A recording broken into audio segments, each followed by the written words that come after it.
The escape pod tumbled through the darkness of space like a broken toy. Its metal hull was scarred with burn marks and deep scratches. Small lights blinked weakly on its surface, barely visible against the black void. Inside the damaged pod, a small figure lay motionless on the cold floor. Commander Thalen stood on the bridge of his ship, staring at the screen before him.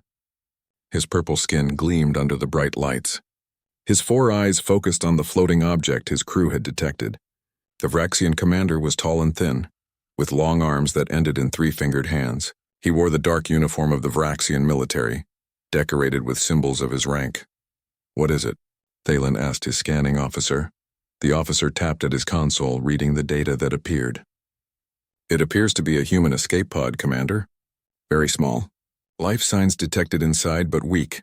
Thalen's mouth parts clicked together in thought. Humans were the enemy. His people had been at war with them for 3 years now. Every battle showed how dangerous humans could be. They fought with a fury that surprised the Vraxian Empire, but this was an opportunity. "Bring it aboard," Thalen ordered. "Carefully. If there is a human inside, they might be valuable." The Vraxian ship moved closer to the pod. Large mechanical arms extended from the ship's side, reaching out like metal tentacles. They grabbed the pod gently and pulled it into the cargo bay. Thalen left the bridge and walked quickly through the corridors.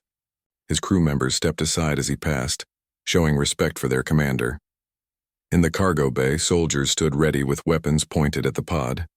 Engineers worked to open the sealed door. Thalen watched as they finally broke through the locking mechanism. The door hissed and swung open. White mist poured out from inside, created by the temperature difference. When the mist cleared, they saw her. She was a child. A human child. She looked no older than 8 or 9 years by human standards. Her black hair was cut short and messy. She wore a simple gray jumpsuit that was too large for her small body. Her eyes were closed and she lay curled up on the pod's floor like she was sleeping. "Is she alive?" Thalen asked. A medical officer approached with a scanning device.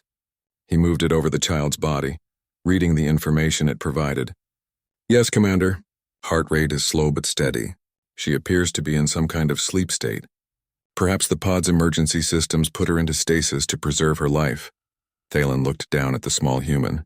She seemed so fragile, so harmless. He had never seen a human child before. In all the battles and encounters, he had only faced human soldiers and their war machines. This was different. This was unexpected. "Take her to the medical bay," Thalen commanded. "Keep her under guard at all times. And someone find out where this pod came from." 2 soldiers carefully lifted the child. Her head rolled to the side, but she did not wake. They carried her through the ship while other crew members watched with curious eyes. Many Vraxians had never seen a human up close before. They whispered to each other as the small figure passed by. In the medical bay, they placed her on an examination table. The medical officer, whose name was Kelmar, began his work. He attached monitoring devices to her body. Screens showed her heartbeat, her breathing, her body temperature. Everything seemed normal for a human child. What Kelmar did not know was that the body before him was not entirely human. Beneath the soft skin and flesh lay a framework of titanium and advanced polymers. Inside her small chest, a power core hummed quietly, designed to look exactly like a human heart on any standard scan. Her bones were reinforced with metal. Her muscles were enhanced with synthetic fibers. Her brain contained a quantum processor that worked alongside her organic tissue. She was Jiwoo. Designation: Infiltrator Unit 7. Created by human military scientists in a secret facility, designed to look like an innocent child. Built to kill. Her systems were in standby mode, conserving power. But even in this sleeping state, she was recording everything. Her sensors detected the alien life forms around her. Her processors cataloged the sounds, the smells, the layout of the room. Information stored itself in her memory banks automatically. Kelmar finished his examination and turned to Commander Thalen, who had entered the medical bay. "She appears healthy, Commander. Malnourished, perhaps, but recovering. There are no obvious injuries. I detect no weapons, no implants, no danger. She is simply a child." Thalen nodded slowly. His mind was already working on how to use this discovery. "When she wakes, we will question her, find out what she knows, where she came from. Perhaps her family is important. Perhaps they will pay greatly to have her returned." "And if they will not pay?" Kelmar asked. "Then she will serve as a warning," Thalen said coldly. "Either way, she is useful to us." Far away in human space, alarms were sounding. On the bridge of the military vessel Defiant, Captain Hyun-soo studied the reports with growing concern. His ship had been patrolling the outer edge of human territory when they detected the distress signal. By the time they arrived, there was nothing left but debris. Hyun-soo was a veteran of the war. His face showed the scars of battle, and his eyes held the weariness of someone who had seen too much death. His crew worked efficiently around him, searching the wreckage for any sign of survivors. "Sir, we found the beacon," his communication officer reported. "It was from Escape Pod 7, but the pod itself is gone." "Gone?" Hyun-soo leaned forward in his chair. "Destroyed?" "No, sir. The debris pattern suggests it survived, but there is no trace of it now. It must have been taken." Hyun-soo felt a cold weight settle in his stomach. He pulled up the mission files on his personal screen, entering his command codes. When he saw the designation for Escape Pod 7, his blood ran cold. Infiltrator Unit 7, Ji-woo. Top secret. Classified beyond most military clearance. He had heard rumors about the infiltrator program. Children who were not really children. Weapons disguised as innocence. He had always thought such things were just stories, dark tales told by soldiers who had seen too much. But the file before him was real. And if the Vraxians had taken that pod, if they had Ji-woo, they had no idea what they had captured. Hyun-soo immediately opened a secure channel to Fleet Command. "This is Captain Hyun-soo of the Defiant. Priority alert. We have a situation. Infiltrator Unit 7 may have been captured by enemy forces. Repeat, Unit 7 is in Vraxian hands. Request immediate orders." The response came quickly. "Stand by, Defiant. Do not attempt recovery. Wait for further instructions." Hyun-soo closed the channel and sat back in his chair. He looked out at the stars through the bridge windows. Somewhere out there, the Vraxians thought they had captured a helpless child. They would soon learn the truth. And when they did, it would already be too late. Ji-woo's eyes opened slowly. The lights above her were too bright, making her squint. She did not move at first. Her systems were coming back online one by one. Internal diagnostics ran automatically, checking every component of her body. Power level 73%. All systems functional. Location unknown. Threat level calculating. She turned her head slightly and saw the gray walls of a detention cell. The room was small, maybe 3 meters by 3 meters. There was a bed, a simple toilet unit, and nothing else. The door was solid metal with a small window at eye level for an adult, too high for her to see through easily. Ji-woo sat up slowly, playing the part she was designed for. She made her movements uncertain, like a frightened child waking up in a strange place. Her face showed confusion and fear. But inside her mind, her processors were working rapidly. She had already identified the composition of the walls, calculated their thickness, and determined 3 ways to breach them if necessary. The door suddenly opened. Ji-woo pulled her knees to her chest and made herself look small. 2 Vraxian guards entered, their weapons held ready but not pointed at her. Behind them came Kelmar, the medical officer, carrying a scanning device. "Hello, little one," Kelmar said in broken human language. His translator device helped, but his pronunciation was poor. "You are safe. No harm will come to you," Ji-woo said nothing. She watched them with wide eyes, letting her lower lip tremble slightly. It was all calculated. Every movement, every expression was designed to make her seem harmless. Kelmar moved closer, slowly, like someone approaching a scared animal. "Can you tell me your name?" "Ji-woo," she whispered. Her voice was soft and small. "Perfect. Ji-woo," Kelmar repeated. "Good, I am Kelmar. Do you know where you are?" She shook her head. Another lie. Her sensors had already analyzed the vibrations of the ship's engines, the gravitational pull, even the composition of the air. She knew she was on a Vraxian military vessel, probably a cruiser class based on the engine signature. She knew they were in deep space, far from any major stellar body. She knew there were approximately 200 life forms aboard this ship. "You are on a Vraxian ship," Kelmar explained. "We found you in an escape pod. Do you remember what happened?" Ji-woo's programming provided the perfect response. Her eyes filled with tears. "There was fire," she said quietly. "And explosions. My parents told me to get in the pod. They said they would come for me. But they never came. It was a believable story. It was the kind of thing that would make her captors see her as a victim, not a threat."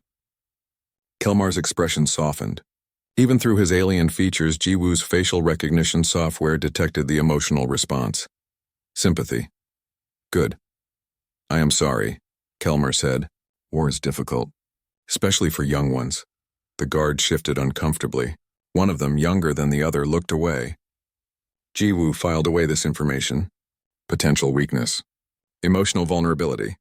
Could be useful later. I want to go home, Jiwoo said, letting a tear roll down her cheek. The tear was real, generated by her ocular systems on command. Please, I want my parents. We are trying to contact human authorities, Kelmar lied. To return you. But it will take time. For now, you must stay here. We will bring you food and water. If you need anything, tell the guards. Kelmar and the guards left. The door sealed behind them with a heavy clunk. Jiwoo waited exactly 5 seconds, then stood up. Her childish fear vanished instantly, replaced by cold efficiency. She walked around the cell, her fingers trailing along the walls. Her sensors analyzed everything she touched. She located the weak points in the structure, the power conduits behind the panels, the ventilation shaft that was too small for an adult, but possibly large enough for her. She sat back down on the bed and closed her eyes, but she was not resting. She was listening. Her audio sensors were far more sensitive than human ears. She could hear conversations happening 3 corridors away. She could identify individual footsteps, count how many guards passed by her cell, and map their patrol patterns. 2 hours passed. Then the door opened again. This time a human woman entered. Jiwoo's systems immediately scanned her, comparing her face to databases of known enemies and allies. Match found Dayun, former human colonist. Records indicated possible collaboration with Vraxian forces. Status traitor. Dayun was in her 30s with tired eyes and worn features. She wore civilian clothes, not a uniform. She knelt down to Jiwoo's level, trying to appear friendly and non-threatening. Hello, Jiwoo, Dayun said in Korean. My name is Dayun. I am human like you. The Vraxians asked me to speak with you. They thought it might be easier for you to talk to another human. Jiwoo studied her carefully. Are you a prisoner too? She asked innocently. No, Dayun said. I chose to be here. I know that is hard to understand, but I believe this war is wrong. I believe humans and Vraxians can find peace. I am trying to help make that happen. By helping them? Jiwoo asked, her voice carrying just the right amount of hurt and confusion. They are the enemy. They are not what you have been told, Dayun said. The Vraxians are not monsters. They are people, just different from us. If we could just talk to each other, really talk, maybe this war could end. Jiwoo looked down at her hands. Inside her mind, she was accessing every file she had on collaborators, on human psychology, on manipulation techniques. I am scared, she said. I know, Dayun said gently. But I promise you they will not hurt you. They want to return you to human space. Commander Thalen is arranging a meeting with human authorities right now. Soon you will be home. Another lie. Jiwoo's communication sensors had intercepted the transmissions. Thalen had contacted human territories, but not to arrange a peaceful return. He was making demands, threatening to harm her if his conditions were not met, using her as leverage in negotiations. But Jiwoo said nothing about this. Instead, she asked, will you stay with me? I do not want to be alone, Dayun smiled sadly. I will visit you as often as I can. I promise. Over the next day, Dayun came to the cell several times. She brought Jiwoo food, told her stories, tried to comfort her. And with every visit, Jiwoo asked questions, simple questions that a scared child might ask. Where are we going? How many people are on this ship? What do they do? Where is the commander's quarters? Are there many soldiers? Dayun answered without thinking, not realizing what she was doing. She was so focused on comforting the child that she did not see how each answer added to a complete picture of the ship's layout.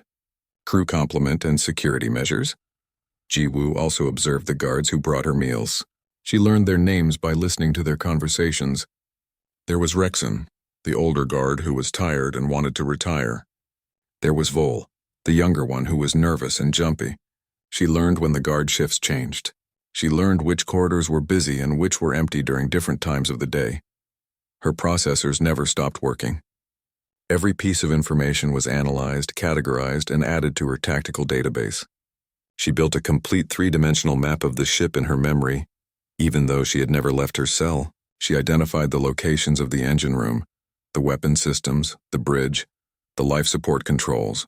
All the while, she played her role perfectly. When people watched her, she was a frightened little girl. She cried at appropriate times. She asked for her parents. She thanked the guards politely when they brought food. She was exactly what they expected to see. On the second day, Commander Thalen himself came to her cell. He stood in the doorway, looking down at her with his 4 eyes. Jiwoo made herself press against the far wall, showing fear. The human authorities have been difficult, Thalen said to Kelmar, who stood beside him. He spoke in Vraxian, not knowing that Jiwoo's systems could translate every language in her database. They refuse our terms. They claim this child is no one important. Perhaps she is not, Kelmar suggested. Perhaps she is simply what she appears to be. A refugee, a victim of war. No, Thalen said firmly. The humans are hiding something. I can sense it. This child is important to them, or they would have agreed to our terms immediately. We will keep her until they understand we are serious. They left, and the door sealed again. Jiwoo lay down on the bed, staring at the ceiling. Her internal clock told her she had been awake for 47 hours. A normal human child would be exhausted, but she was not tired. She did not need sleep the way humans did. Her power core could keep her functioning for weeks without rest. She had gathered enough information. She knew the ship's layout. She knew the guard patterns. She knew the weak points in their security. She knew where Commander Thalen would be at any given time. Now she just needed to wait for the right moment. Her programming was clear. Complete the mission. Eliminate the target. Survive if possible, but mission success was the priority. She had been designed for this. Created for this. Every system in her body, every line of code in her processors, everything that made her what she was, had one purpose. She was a weapon. And soon the Vraxians would learn what kind of weapon they had brought onto their ship. Admiral Bora sat in her office deep within the military command station that orbited humanity's core world. The message on her screen made her blood run cold. She read it 3 times, hoping she had misunderstood. But the words remained the same. Vraxian forces had captured a human child. They were demanding supplies, territory concessions, and the release of prisoners. If their demands were not met within 72 hours, they would execute the child. Bora was 60 years old, a career military officer who had seen more death than any person should. Her gray hair was tied back severely. Her face showed the deep lines of someone who made difficult decisions every day. But this decision was perhaps the most difficult of her career. She knew who Jiwoo was. She had the clearance to access the files that most officers would never see. The Infiltrator program. Children who were not children. Weapons built to look innocent. It had been controversial even among the highest ranks. Many had argued it was too far, too dark, too much of a line to cross. But the war was going badly. Humanity was losing. Desperate times created desperate measures. Bora opened a secure channel to Captain Hyun-soo, whose ship was closest to the last known position of the Vraxian vessel. Captain, she said when his face appeared on her screen. I assume you have read the reports about the captured child. Yes, Admiral, Hyun-soo replied. His expression was carefully neutral. I have reviewed the files, all of them. Then you understand the situation. I understand that the Vraxians have made a terrible mistake, Hyun-soo said. But I also understand that if Unit 7's programming activates, everyone on that ship will die, including Da-un, the human collaborator. Da-un made her choice when she betrayed her own people, Bora said coldly. Her life is not a priority. What are your orders, Admiral? Bora was quiet for a moment. She looked at the star map on her wall, showing the territories of human space and Vraxian space, the contested zones between them marked in red. So much death already, so many lost worlds. We will appear to negotiate, she said finally. Stall them. Make it seem like we are considering their demands. But we do nothing to retrieve Unit 7. We let the situation develop naturally. You mean we let Jiwoo kill them all? I mean, we allow our weapon to function as designed, Bora corrected. The Vraxians wanted to capture a human. They wanted leverage. They will learn what it costs to take what belongs to us. Hyun-soo looked like he wanted to argue, but he simply nodded. Understood, Admiral. I will maintain position and monitor the situation. "And, Captain," Bora added, her voice softer, "if things go wrong, if somehow the Vraxians discover what she is before her programming activates, you are authorized to destroy that ship. We cannot let them study her technology. We cannot let them learn how to detect our infiltrators." "Yes, Admiral." The channel closed. Bora sat alone in her office, looking at the classified file on her screen. There was a picture of Jiwoo, taken before the augmentation procedures. She had been a real child once, an orphan from a destroyed colony. The scientists had promised her a new life, a purpose. They had not mentioned what that purpose would cost her. Bora closed the file. She did not let herself think about the morality of what they had done. In war, there was no room for such thoughts. There was only survival or extinction, and humanity would survive no matter the cost. On the Vraxian ship, Jiwoo lay on her bed, eyes closed, but not sleeping. Her internal chronometer showed that it had been 68 hours since her capture. The guard shift would change in 15 minutes. Rexan, the tired older guard, would leave. Fol, the nervous younger one, would take his place. During the shift change, there would be a 47-second gap when the corridor outside her cell was empty. That would be her window. Her sensors detected someone approaching. Multiple footsteps. 3 individuals. The door opened, and Commander Thalen entered with Kelmar and another officer Jiwoo had not seen before.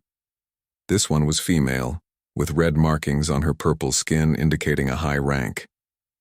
"The humans continue to refuse our demands," Thalen said, speaking to his officers but looking at Jiwoo. "They claim this child is no one important. They will not negotiate for her return." "Perhaps they are telling the truth," the female officer suggested. "Perhaps she is simply an orphan, someone with no family, no value to them."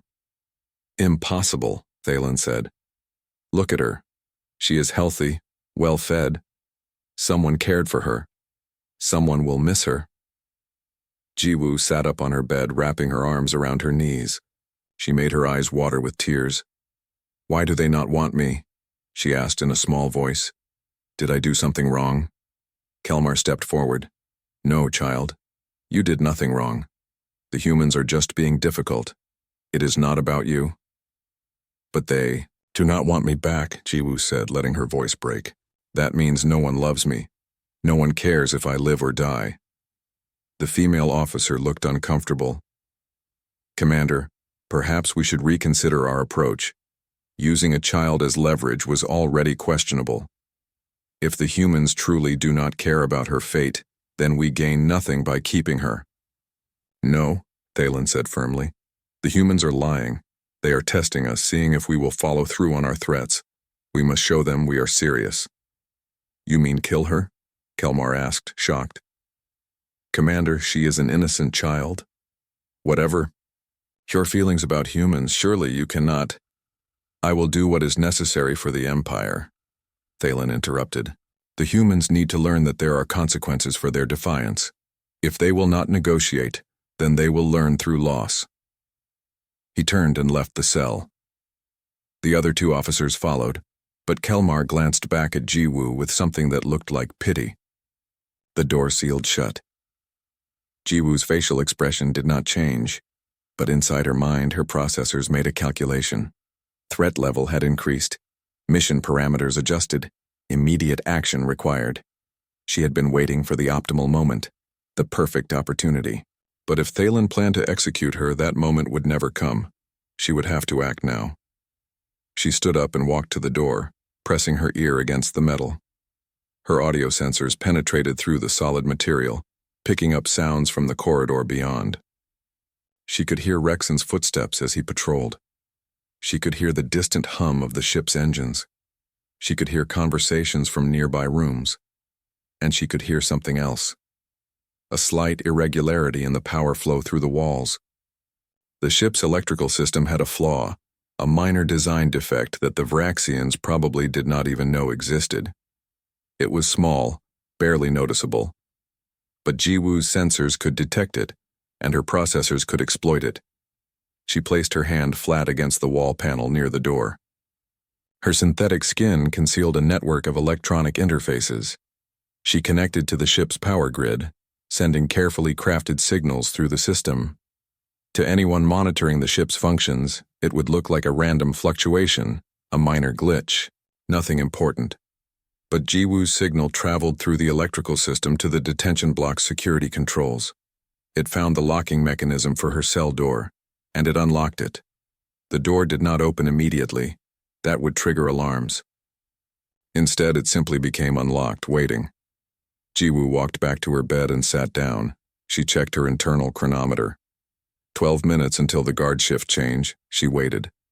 Time passed with painful slowness for organic beings, but Jiwoo did not experience impatience. She simply existed in a state of readiness. Her systems primed, her weapons prepared. Yes, weapons. Her small body contained more than just enhanced strength and speed. Her fingers could extend razor-sharp claws made of titanium alloy. Her jaw could unhinge slightly, revealing teeth that could bite through steel. Her eyes could emit a concentrated electromagnetic pulse that would disable electronics and stun organic nervous systems.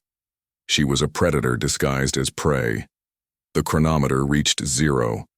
She heard Rexan's footsteps as he walked past her cell, heading toward the guard station at the end of the corridor. She heard him greet Vol, heard them exchange a few words. Then Rexan's footsteps moved away, going off duty. Vol would take 30 seconds to settle into his position. Then he would activate the security monitors. But for those 30 seconds, the corridor cameras would be in standby mode, resetting as the shift changed. Jiwoo moved. She stood up and walked to the door. She pushed it gently and it swung open without a sound. The corridor beyond was empty, exactly as she had calculated. She stepped out of her cell for the first time since her capture. The corridor stretched in both directions, identical gray walls marked with Vraxian symbols. Jiwoo turned left, moving silently toward a maintenance access panel she had detected with her sensors. She reached it in 3 seconds, forced it open with her enhanced strength, and climbed inside. The maintenance shaft was narrow and dark, but Jiwoo did not need light to see. Her visual system switched to infrared, mapping the shaft with perfect clarity. She crawled forward quickly, following the path her processors had planned during her days of observation. Behind her, at the guard station, Vol activated the security monitors. He glanced at the screen showing Jiwoo's cell and froze. The cell was empty. The door was open. For a moment, he just stared, his mind refusing to process what he was seeing. Then he grabbed his communicator. "Alert! Alert! The prisoner has escaped. The human child has..." His voice cut off. Jiwoo had reached the main security control room through the maintenance shaft. She dropped the security control room, fell into chaos. The 2 Vraxian technicians spun around in their chairs, reaching for their sidearms. But Jiwoo moved faster than their eyes could track. Her small hand grabbed the first technician's wrist and twisted. Bones snapped with a sound like breaking branches. The technician screamed and dropped his weapon. The second technician got his gun free from its holster. He aimed at Jiwoo, his hand shaking. She looked at him with those wide, innocent eyes, and for just a moment he hesitated. That moment cost him everything. Jiwoo's hand shot out, striking his chest with enough force to crack his sternum. The technician flew backward, hitting the wall hard enough to dent the metal. He slumped to the floor, unconscious but alive. Jiwoo had calculated the precise amount of force needed to disable him without killing him. She was a weapon, but she was also programmed with rules of engagement. Unnecessary casualties were to be avoided when possible, but necessary casualties were acceptable. She turned back to the computer console. Her fingers moved across the controls with impossible speed, typing commands faster than any organic being could. She downloaded the ship's complete technical specifications directly into her memory banks. Engine locations, weapon systems, life support, crew quarters, bridge access codes, everything. Alarms began blaring throughout the ship. Red lights flashed in the corridors. Commander Thalen's voice came over the communication system, speaking in rapid Vraxian. "All security teams to the detention block. The prisoner has escaped. Find her immediately." Jiwoo tilted her head slightly, listening to the orders. Then she reached under the console and pulled out a handful of wires. Sparks flew as the ship's internal communication system died. Now the crew would have to rely on personal communicators, which were much easier to jam. She climbed back into the maintenance shaft, moving deeper into the ship. Her processors had calculated the optimal path to cause maximum disruption with minimum exposure. First target, the main power distribution center. The shaft led her through the guts of the ship, past pipes and conduits and cables. She moved through the tight space like a snake, her small body fitting easily where an adult could never go. Behind her, she could hear boots pounding on metal floors as security teams ran through the corridors, searching for her. They were looking in all the wrong places. Jiwoo reached the power distribution center and dropped down from a ceiling vent. The room was massive, filled with huge machines that hummed with energy. 3 Vraxian engineers worked at various stations, monitoring the power flow to different parts of the ship. They did not notice the small figure until she was already inside. "Hello," Jiwoo said in perfect Vraxian. The engineers turned, surprised to see a child standing in their secure facility. One of them, a female with blue markings on her skin, smiled uncertainly. "How did you get in here, little one? This area is restricted." "I know," Jiwoo said. Then she moved. She crossed the room in a blur, too fast for organic eyes to follow properly. Her hands touched 3 different control panels in rapid succession. Each touch sent a surge of electromagnetic energy into the systems, carefully calibrated to overload specific circuits. The machines began to whine, their pitch rising dangerously. "What did you do?" The female engineer screamed. "Stop. You will cause a cascading failure." "Yes," Jiwoo said calmly. "That is the goal." She ran to the far wall as explosions began. The overloaded circuits burst in showers of sparks. Fire suppression systems activated automatically, filling the room with white foam. The engineers scrambled to shut down the machines manually. Trying to prevent a catastrophic meltdown, Jiwoo was already gone, climbing back into the maintenance shafts. Throughout the ship, lights flickered and died. Emergency power kicked in, bathing the corridors in dim red light. Half the ship's systems went offline instantly. Environmental controls, communications, sensors, weapons, all dead or operating at minimal capacity.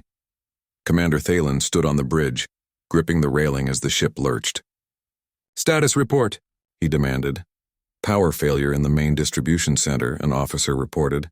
"Multiple systems offline.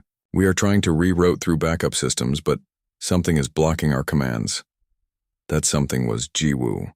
Even as she moved through the maintenance shafts, part of her processing power was dedicated to interfering with the Vraxian repair efforts. Every time they tried to restore a system, she sent new commands to shut it down. Every time they tried to communicate, she jammed their frequencies. She was one small body, but she was fighting the entire ship at once, and she was winning. "Find her," Thalen roared. "Every security team, every soldier, everyone with a weapon. Find that child and bring her to me." But finding her was not easy. The security cameras were dead. The motion sensors were offline. The ship's internal tracking system showed nothing. Jiwoo moved through the maintenance shafts like a ghost, appearing only when she chose to strike, then vanishing again before anyone could react. She hit the communications array next, physically destroying the equipment that allowed the ship to contact other Vraxian vessels. Thalen would not be able to call for help. He would not be able to warn other ships about what she was. Then she targeted the weapons control room. 4 soldiers guarded the entrance, weapons ready. They had heard the reports, knew that somehow the human child was responsible for the chaos. When Jiwoo dropped from a ceiling vent in front of them, they did not hesitate. They opened fire, but Jiwoo was not there anymore. She moved between the energy bolts like water flowing around stones. Her small size was an advantage, making her a difficult target. Her speed was superhuman. By the time the soldiers adjusted their aim, she was already among them. Her hand struck the first soldier's knee, shattering it. He fell with a cry of pain. Her elbow hit the second soldier's stomach, knocking the air from his lungs.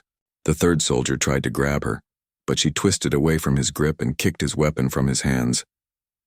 The fourth soldier actually managed to land a grazing hit, his energy bolt burning across Jiwoo's shoulder.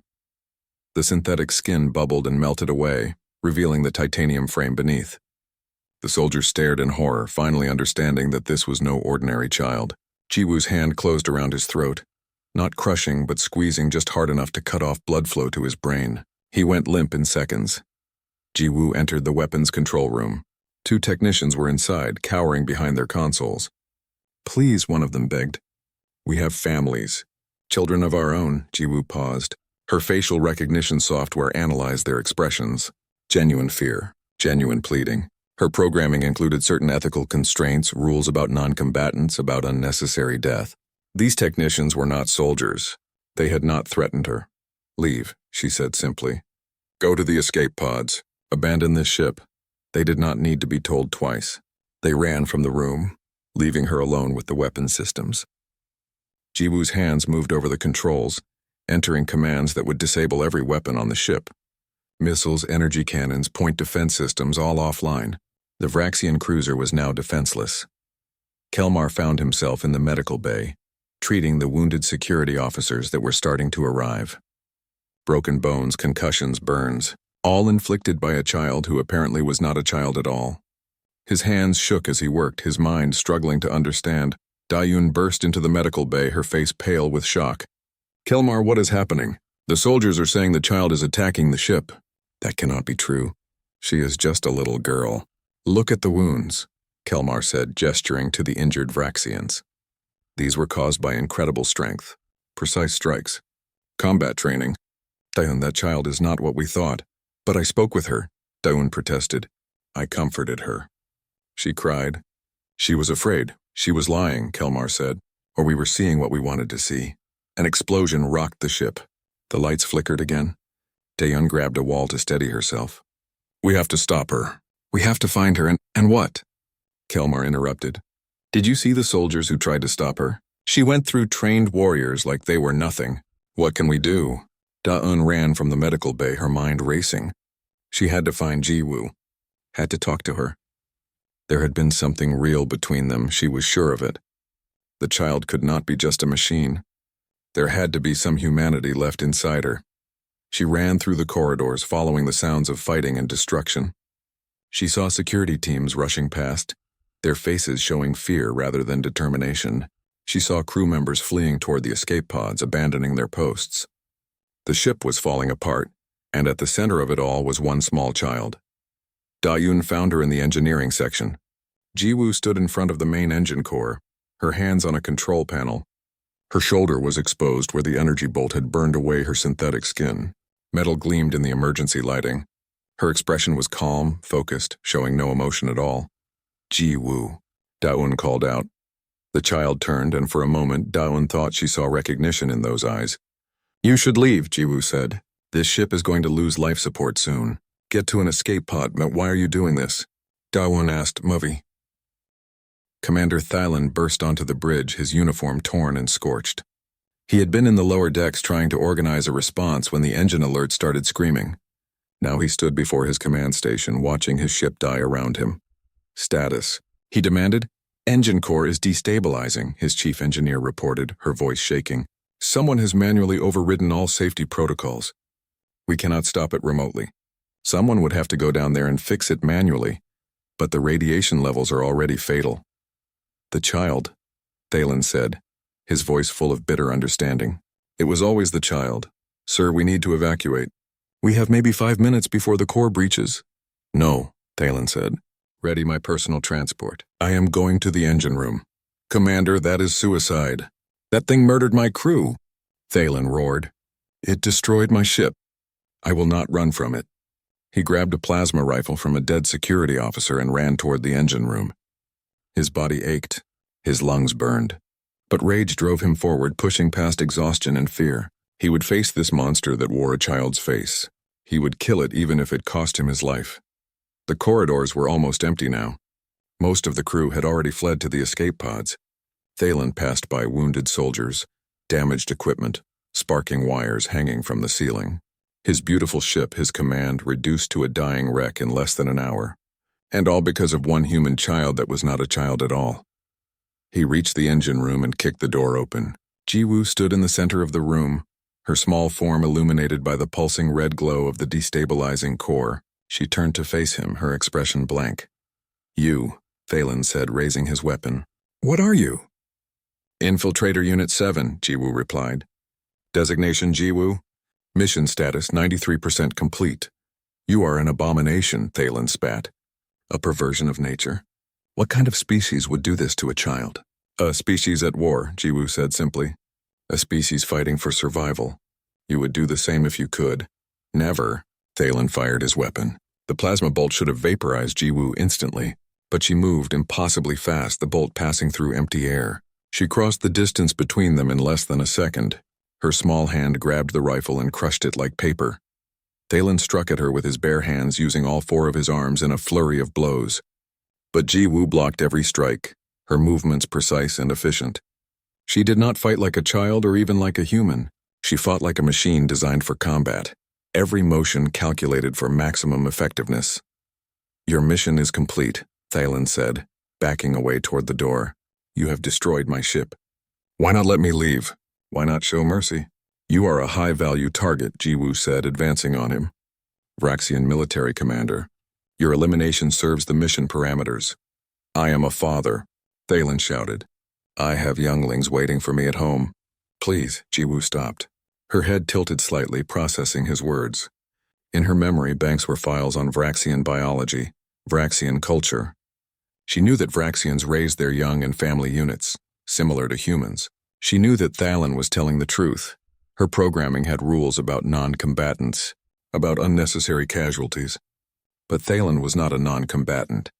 He was an enemy commander, a legitimate military target, yet he was also a father.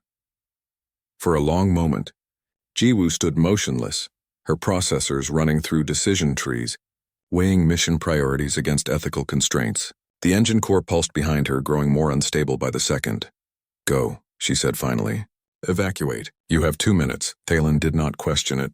He ran from the engine room, stumbling through the dying ship toward the nearest escape pod. Behind him, Jiwoo remained standing in the engine room, her small form silhouetted against the glowing core. She had completed 93% of her mission. That would have to be enough.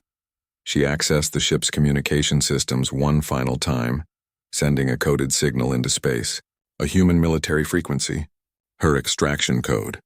Then she walked to the emergency airlock, a small maintenance exit used for external repairs. She opened it manually, feeling the rush of air as the atmosphere vented into space. She stepped into the void. Space was cold and empty. Jiwoo's body, designed for infiltration on planets, was not meant for vacuum exposure, but her systems could survive for a limited time. Her power core could sustain her life support functions. She had approximately 11 minutes before permanent damage occurred. She floated away from the Vraxian ship, using small bursts from the compressed air jets in her heels. Behind her, escape pods were launching in all directions, fleeing the dying vessel like seeds scattered by the wind. Far away, Captain Hyun-soo stood on the bridge of the Defiant, watching his sensor displays. He saw the Vraxian cruiser, its power signature fluctuating wildly. He saw the escape pods, and then he saw something else. A small object broadcasting a familiar code. "Lock onto that signal," Hyun-soo ordered. "Maximum acceleration. We have 10 minutes to reach her." His crew moved with practiced efficiency. The Defiant surged forward, its engines burning at full power. Behind them, the Vraxian cruiser's engine core finally breached. The explosion was silent in the vacuum of space, but brilliant. The ship tore itself apart in a flash of white light. Lieutenant Tae Yang piloted the recovery shuttle, navigating through debris toward Jiwoo's signal. He was young, barely 20, with quick reflexes and steady hands. He had volunteered for this mission without knowing what he was recovering. Now, as he got closer to the signal, he saw her floating in space. A child, a little girl. Her clothes torn, her shoulder showing metal and wires beneath damaged skin. Her eyes open but unseeing, her body still as death. "Command, I have visual on the target," Tae Yang reported.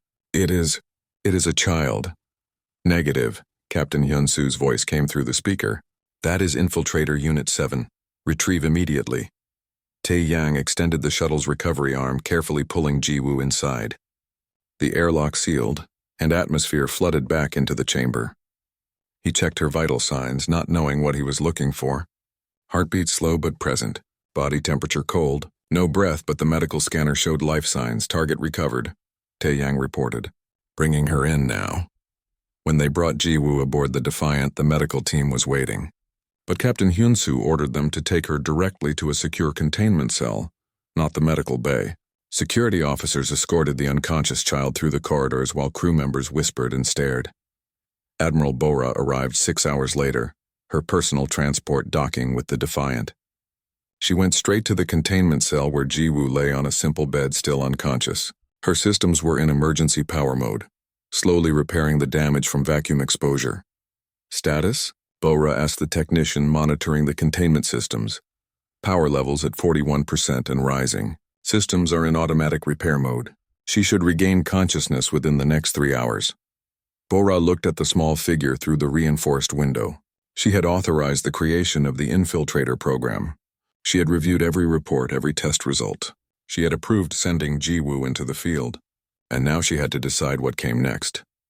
The Varaxian ship was completely destroyed, Captain Hyunsu said, standing beside her. We recovered 233 survivors from the escape pods. All are being processed as prisoners of war. And the human collaborator, Daehoon? She was among the survivors. She is asking to speak with someone about the child. Absolutely not, Bora said. She saw too much. She cannot be allowed to spread information about the infiltrator program. What will happen to her? That is classified, Bora said, her tone making it clear the discussion was over. They stood in silence watching Jiwoo. So small, so harmless looking, and yet she had single-handedly destroyed a Vraxian cruiser and scattered its crew to the stars. Do we send her out again? Hyunsu asked quietly. Bora did not answer immediately. She thought about the war, about humanity's struggle for survival, about the difficult choices that had brought them to this point. She thought about the other infiltrator units being developed, being trained, being prepared for deployment. The program was supposed to be secret, Bora said finally. Now the Vraxians know. They will warn other ships. They will develop countermeasures. Unit 7's effectiveness is compromised, so she is retired. She is an asset, Bora corrected. Assets are never retired. They are simply reassigned. At that moment, Jiwoo's eyes opened. She sat up slowly, her movements mechanical. She looked around the containment cell, her sensors analyzing her surroundings. She saw the reinforced walls, the security cameras, the armed guards outside. She saw Admiral Bora and Captain Hyunsu watching her through the window. Jiwoo stood and walked to the window. She looked directly at Bora with those wide, innocent eyes that had fooled so many Vraxians. Mission report, Jiwoo said, her voice flat and emotionless. Primary objective, eliminate high-value target. Status incomplete. Secondary objective, destroy enemy vessel. Status complete. Tertiary objective, survive and extract. Status complete. Overall mission success, 93%. Acknowledged, Bora said through the intercom. You performed admirably, Unit 7. Thank you, Admiral, Jiwoo replied. Then softer, almost too quiet to hear, she added, My name is Jiwoo.